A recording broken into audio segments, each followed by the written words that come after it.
నమస్కారం. Welcome to Radha's ప్రాచీన ప్రాంగణం. మనము సుందరాకాండ 9వ సర్గ నిన్న పూర్తి చేసుకున్నామండి. ఈ రోజున 10వ సర్గకు వచ్చాము. అయితే నిన్నటి రోజున హనుమంతుడు ఆ పుష్పక విమానాన్ని చూడటము, అక్కడి నుంచి మెల్లగా రావణుడు ఉండే ప్రదేశానికి వెళ్ళటము, ఆ రావణుడి సైనాగారానికి వెళ్ళే దారిలో మొత్తం అంతా కూడా నేల మీద తివాచీలు పరిచి ఉంటే దాని మీద అందరూ చాలా అపురూపమైన అందగత్తెలు అలా రావణుడితోటి క్రీడించి పడుకోవడము, ఇవన్నీ కూడా మనము నిన్న చూసామండి. అయితే ఈరోజు అట్లా మెల్లమెల్లగా వాళ్ళందరినీ దాటుకుంటూ ముందరకు వెళ్తే అక్కడ రావణాసురుడు ఉండేటువంటి శయన మందిరం కనిపిస్తుంది హనుమంతుడికి. ఆ శయన మందిరం అంతా కూడా చాలా అందంగా ఉందిటండి. అది ఎలా ఉందో ఈరోజు వర్ణిస్తున్నారు. అంతేకాకుండా హనుమంతుడు మొదటిసారి రావణాసురుడిని కూడా చూస్తాడు ఆ శయన మందిరంలో. ఆ రావణాసురుడి గురించి, ఆ శయన మందిరం గురించి ఈ రోజున మనకి ఈ 10వ సర్గలో చెప్తున్నారు అన్నమాట. స్ఫటిక మణులతో నిర్మించిన శయనాగారాన్ని రత్నాలతోటి అలంకరించారు. అంటే ఒకసారి మనం ఇమాజిన్ చేసుకుంటే అదంతా కూడా రత్నాలు, వజ్రాలు మొత్తం ఆ శయనాగారం అంతా. అక్కడ ఏనుగు దంతాలతోటి బంగారంతో అలంకరించినటువంటి అనేకమైన శయనాలు కనిపించాయట. అంటే మన బెడ్స్ లాగా అనమాట, మంచాలలాగా కనిపించాయట. మణిమయమైనటువంటి అరుగులు ఉన్నాయట అక్కడ. ఆ అరుగుల మీద మెత్తటి పరుపులు ఉన్నాయట. ఆ శయన గృహంలో ఒకవైపు చంద్రుళ్ళ వెలిగిపోతున్నటువంటి ఒక తెల్లటి ఛత్రాన్ని చూశాట. అంటే గొడుగు లాంటిదన్నమాట. అది చూశాట. ఆ ఛత్రాన్ని శ్రేష్టమైన పువ్వుల మాలలతోటి అలంకరించారట. ఆ శ్వేత ఛత్రం కింద బంగారంతో చేసినటువంటి ఒక తల్పం ఉందిట. దాని మీద మెత్తగా ఉండడానికి అని చెప్పేసి గొర్రె చర్మాన్ని పరిచుంచారట. ఆ తర్వాత అశోక పుష్పాలతోటి దాన్ని అలంకరించారట. దాని మీద మంచి సువాసన రావటానికి అని చెప్పేసి సుగంధ ద్రవ్యాలు చల్లారట. అలాగే దాని చుట్టూతా వింజామరలు పట్టుకున్నటువంటి స్త్రీలు కనిపించారట. ఇక్కడ రావణాసురుడి మంచం ఎలా ఉండేది, ఆయన పడుకునే ప్రదేశం ఎలా ఉండేది మనకి వర్ణిస్తున్నారు అన్నమాట. అంత ఏనుగు దంతాలతోటి బంగారంతో చేసినటువంటి తల్పాలు, వాటి మీద చక్కగా మెత్తగా ఉండడానికని గొర్రె చర్మం పరిచేసి ఆ తెల్లటి చిత్రం కింద ఈయన పడుకుని ఉన్నారట. ఆ తల్పం మీద నిద్రపోతున్నటువంటి రావణాసురుడు ఉన్నట్ట. ఆ పడుకునే సమయంలో అతడు బంగారం రంగు పట్టుపంచ కట్టుకుని ఉన్నాడట. శరీరం అంతా కూడా ఎర్రచందనం పూసి ఉందిట. అంటే ఆ ఎర్రచందనం అనేది చాలా అత్యంత సువాసనాభరితంగా, పరిమళ భరితంగా ఉంటుంది. అది అతని ఒళ్ళుకంతా పట్టించి ఉందట.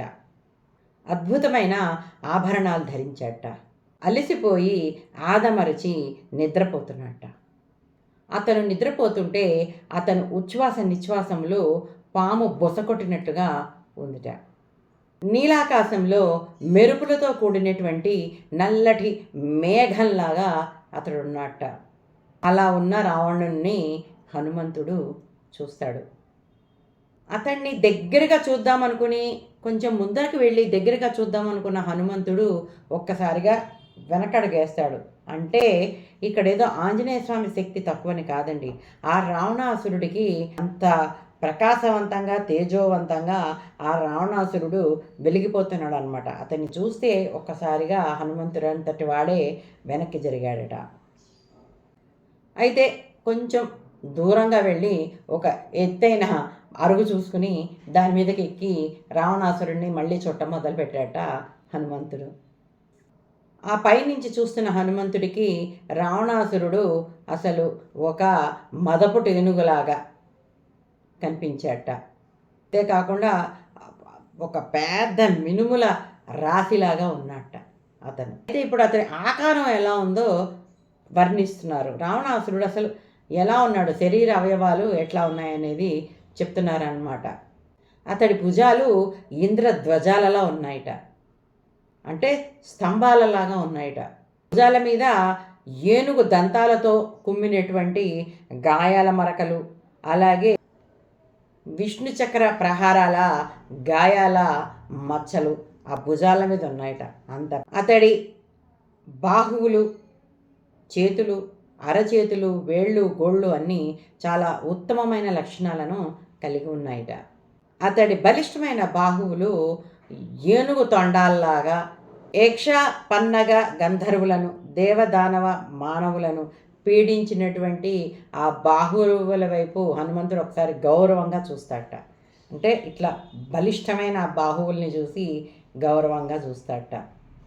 బలిష్టమైన బాహువులతోటి అతడు చూడడానికి ఒక పెద్ద మందర పర్వతంలా కనిపించాడట. విశాలమైనటువంటి ఆ వీరుడి వక్షస్థలం అందమైన ఆభరణాలతోటి విరాజిల్లుతోంది. అతడి పాదాల వద్ద, తొడల వద్ద, బాహువుల వద్ద ఆదమర్చి నిద్రిస్తున్న ఎంతోమంది స్త్రీలను చూశాట. అలాగే అతను ఉన్న సైనాగారం అంతా కూడా ఆడవాళ్లతోటి నిండిపోయిందిట. కొంతమంది వీణాగానం చేస్తూ చేస్తూ నిద్రపోతే, కొంతమంది నాట్య భంగిమల్లో నిద్రపోతే, కొంతమంది మృదంగాలు వాయిస్తూ నిద్రపోతే, అలా రకరకాల భంగిమల్లో చాలామంది ఆడవాళ్ళని అక్కడ చూశాట హనుమంతుడు. ప్రతి ఆమె మొహం వైపు చాలా నిశితంగా చూశాట, వీళ్లలో ఎవరైనా సీతాదేవి ఉందా అని. అంటే ఆ టైంకి ప్రతి చిన్నది మనకి కావాల్సిన వస్తువు దొరుకుతుందేమో అని మనం ఎలా వెతుకుతాము, అలా వెతుకుతున్నాడు అనమాట హనుమంతుడు. అలా వెతుకుతున్న అతనికి ఇంకొక అమూల్యమైన సైన్యం మీద ఒక అపురూపమైన సౌందర్య రాశి నిద్రిస్తూ కనిపించిందిట. రాజలక్షణాలతో ఉట్టిపడుతున్న ఆమె అసలు చాలా అందమైన ఆభరణాలు, వస్త్రాలు ధరించేసి చాలా అందంగా ఉందిట ఆవిడ. ఆమె రూప యవన సంపదను, ఆమె ధరించిన ఆభరణాలను, పట్టు వస్త్రాలను అన్నీ చూసినటువంటి హనుమంతుడు ఒక్క క్షణం ఆమె సీతాదేవా అని అనుకున్నట్ట. అంటే ఇక్కడ ఒక విషయం మీకు చెప్తానండి. మండోదరి ఎంత మహాపతివ్రతో చూడండి. హనుమంతుడు సీతాదేవి అని అనుకున్నాడు అంటే ఆమె ఎంత అందంగా ఉందో మనము చెప్పుకోవచ్చు. అలాగే ఈవిడ మహాపతివ్రత కూడా. అందుకే హనుమంతుడికి ఒక్క క్షణకాలం పాటు సీతాదేవేమో అని ఒక చిన్న ఆలోచన వచ్చిందనమాట. ఇంకంతే, అమ్మ సీతాదేవి కనిపించేసింది అని ఆనందంతో ఓ పైకి కిందకి గెంతులెక్కేసి, స్తంభాలెక్కేసి, కింద దిగిపోయి, పైకి ఎక్కిపోయి, నానా గోల చేసి, చుట్టూ గిరగిరరా తిరిగిపోయి, ఆ తోకను ముద్దెట్టేసుకుని ఏంటేంటో హడావుడి చేస్తాట హనుమంతుడు.